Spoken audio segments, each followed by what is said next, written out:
السلام علیکم ورحمۃ اللہ وبرکاتہ۔ الحمد للہ رب العالمین والصلاة والسلام على رسوله الكریم، اما بعد فاعوذ باللہ من الشیطان الرجیم، بسم اللہ الرحمن الرحیم۔ اولئک الذین امتحن اللہ قلوبہم للتقوی لہم مغفرۃ واجر عظیم۔ الہی دے مجھے طرز تکلم میرے آواز کو روشنی دے، الہی دے مجھے طرز تکلم میرے آواز کو روشنی دے، مجھے افکار سہل عطا کر میرے تحریر کو روشنی دے۔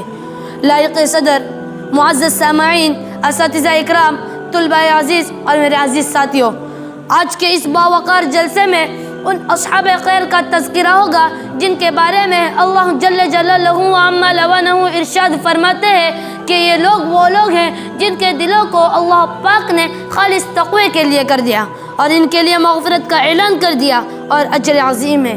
نیز سرور کائنات صلی اللہ علیہ وسلم نے فرمایا کہ میرے صحابہ ستاروں کے مانند ہے، جس کی بھی اقتداء کرو گے راستہ پا جاؤ گے۔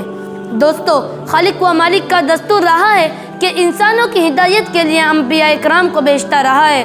چنانچہ حضرت آدم علیہ السلام کو بھیجا، حضرت نوح علیہ السلام کو بھیجا، حضرت ابراہیم علیہ السلام کو بھیجا، حضرت موسیٰ علیہ السلام کو بھیجا، حضرت عیسیٰ علیہ السلام کو بھیجا، آخر میں شہنشاہ تاجدار مدینہ سرور کائنات صلی اللہ علیہ وسلم کو بھیجا۔ اب نبیوں کا سلسلہ ختم، رسولوں کا سلسلہ ختم، قیامت تک کوئی نبی نہیں آئے گا۔ یہ دین آخری دین ہے اور یہ شریعت آخری شریعت ہے اور یہ مذہب آخری مذہب ہے۔ یہی وجہ ہے کہ اللہ پاک نے آپ صلی اللہ علیہ وسلم کو صحابہ اکرام کی ایک مقدس جماعت عطا فرمائی، جس نے دین اسلام کو پھیلانے اور زندہ کرنے کے لیے تن من دھن کی بازی لگا دی۔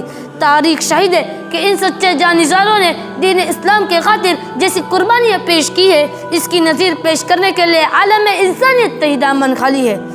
یہی وہ صحابہ ہیں جنہوں نے حکم خداوندی اور پیغام محمدی کو عام کرنے کے لیے اپنی گردنیں کٹائی، اپنی بیوی کو بیوہ اور بچوں کو یتیم کر دیا۔ محترم حضرات، صحابہ اکرام کی جماعت وہ جماعت ہے جسے رب کائنات نے درسگاہ نبوت قرار دیا اور اس کا معلم حضرت محمد صلی اللہ علیہ وسلم کو بنایا۔ خود علام الغیوب نے ان کا امتحان لیا اور صحابہ اکرام کا یہ مقدس گروہ اپنے امتحان میں پورا اترا۔ خداوند قدوس نے انعام میں رضی اللہ عنہم ورضوا عنہ کا مزدہ سنایا، رضی اللہ عنہم ورضوا عنہ کا مزدہ سنایا۔ حقیقت یہ ہے کہ صحابہ اکرام دین کے ستون ہیں۔ کنتم خیر امت اخرجت للناس بلا واسطہ مخاطب ہے۔ دوستو، صحابہ اکرام پاکیزہ ہے، ان کے قلوب تقوی اور طہارت سے لبریز ہے۔ قرآن میں اللہ تعالیٰ نے ان کی جا بجا تعریف کی ہے۔ قرآن کی تعریف سے رطب اللسان ہے۔ کئی اولئکم الفائزون تو کئی اولئکم الراشدون تو کئی اولئکم المفلحون تو کئی اولئکم الصادقون۔ حدیث پاک میں آتا ہے، بخاری شریف کی حدیث ہے کہ آپ صلی اللہ علیہ وسلم نے مبارک زبان سے فرمایا کہ تم میں سے کوئی شخص احد پہاڑ کے برابر بھی سونا خرچ کر دے تو میرے صحابہ اکرام کے ایک پاؤں کے برابر بھی نہیں۔ اللہ اکبر۔ ملت اسلام کے جیالو، صحابہ اکرام واجب الاحترام ہے، ان کا تذکرہ اچائی کے ساتھ کرنا لازم اور ضروری سمجھو۔ یہ وہ صحابہ اکرام ہے جنہوں نے حکم خداوندی اور پیغام محمدی کو عام کرنے کے لیے اپنی گردنیں کٹی، اپنی بیوی کو بیوہ اور بچوں کو یتیم کر دیا۔ یہ وہ صحابہ ہے جنہوں نے ہمیشہ دنیا پر آخرت کو ترجیح دی۔ یہ وہ صحابہ جو سر بکف مجاہد تھے۔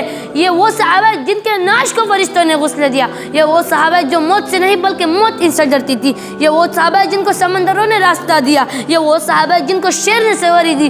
یہی وجہ ہے کہ دربار رسالت میں اصحابی کالنجوم کا مزدہ ملا۔ اللہ نے ان کی تعریف کی، قرآن نے ان کی تعریف کی، رسول نے ان کی تعریف کی۔ مگر مذہب اسلام کے متوالو، آج سے 1450 سال پہلے ہی آپ صلی اللہ علیہ وسلم نے اپنی مبارک زبان سے فرمایا کہ میری امت 73 فرقوں میں تقسیم ہوں گی، ہر ایک فرقہ ناری اور جہنمی ہوگا، مگر ایک فرقہ ایسا ہوگا جو نجات پانے والا ہوگا۔ نجات پانے والا فرقہ وہ ہوگا جو میرے اور میرے صحابہ اکرام کے نقش قدم پر گامزن ہوگا۔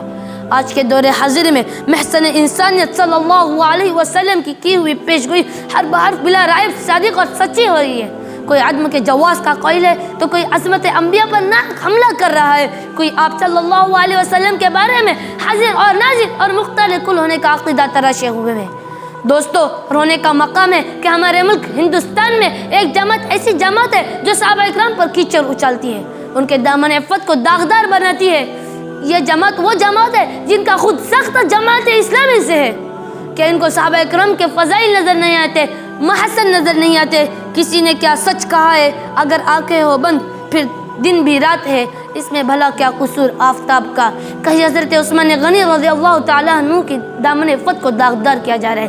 اور عثمان غنی جو صحابہ رسول تھے، خلیفہ رسول تھے، داماد رسول تھے، کہیں حضرت علی اور حضرت امیر معاویہ کی شان میں دبا لگایا جا رہا ہے. وہ حضرت علی جو خلیفہ رسول تھے، داماد رسول تھے، صحابہ رسول تھے، وہ حضرت امیر معاویہ جن کے بارے میں اللہ تعالیٰ آپ صلی اللہ علیہ وسلم نے دعا کی، ان کے بارے میں حسن بصری رحمۃ اللہ علیہ کا قول ہے کہ حضرت امیر معاویہ کے گھوڑے کے ناک کے اوپر کی غبار عمر بن عبدالعزیز سے 1000 درجے بہتر ہے. ان کے شان میں کہا جاتا ہے یہ خود اور ان کے حکم سے تمام گورنر برسر ممبر حضرت علی کو گالی دیتے تھے. کاش ان برائی کرنے والوں کے ہاتھ چھیل جائے، ان کا قلم ٹوٹ جائے، ان کی زبان معاف ہو جائے. میں پوچھنا چاہتا ہوں کہ عرب کے تپتے ہوئے صحرا اور چلچلاتی ہوئی دھوپ میں ظلم ستم کس نے برداشت کیا؟ صحابہ نے. اسلام کی خاطر قربانی کس نے دی؟ صحابہ نے. گردنیں کس نے کٹائی؟ صحابہ نے. راہ خدا میں مال و دولت کس نے لٹایا؟ صحابہ نے. جانوں کا نذرانہ کس نے پیش کیا؟ صحابہ نے. اسلام کو پروان کس نے چڑھایا؟ صحابہ نے. صدق و صدقات، حق و صدقات کا پرچم کس نے لہرایا؟ صحابہ نے. الغرض تمام مصیبتیں صحابہ نے جلی اور ایسے حیرت انگیز کارنامے انجام دیے جسے تاریخ کبھی فراموش نہیں کر سکتی. محترم حضرات، مشکات شریف کی روایت ہے کہ آپ صلی اللہ علیہ وسلم نے فرمایا، میرے صحابہ اکرام کے بارے میں اللہ سے ڈرتے رہنا، میرے مرنے کے بعد میرے صحابہ اکرام کو اعتراضات کا نشانہ مت بنانا. جو ان سے محبت کرے گا وہ مجھ سے محبت کی بنا پر ان سے محبت کرے گا، اور جو ان سے دشمنی کرے گا وہ مجھ سے دشمنی کی بنا پر ان سے دشمنی کرے گا. کیا یہ برائی کرنے والوں کا حدیث نظر نہیں آتے؟ اتنا کہہ کر ایک شعر کہہ کے میں اپنی تقریر مکمل کرتا ہوں. میری عادت نہیں پابندیوں کے ساتھ جینے کی، میری عادت نہیں پابندیوں کے ساتھ جینے کی، غلامی کب تک میرے پاؤں تلے زنجیر ڈالے گی. اے مسلمانوں ٹوپیاں رکھ کر چلو سر پر، اے مسلمانوں ٹوپیاں رکھ کر چلو سر پر، یہی چیز دشمن کا کلیجہ چیر ڈالیں گی. وآخر دعوانا الحمدللہ رب العالمین.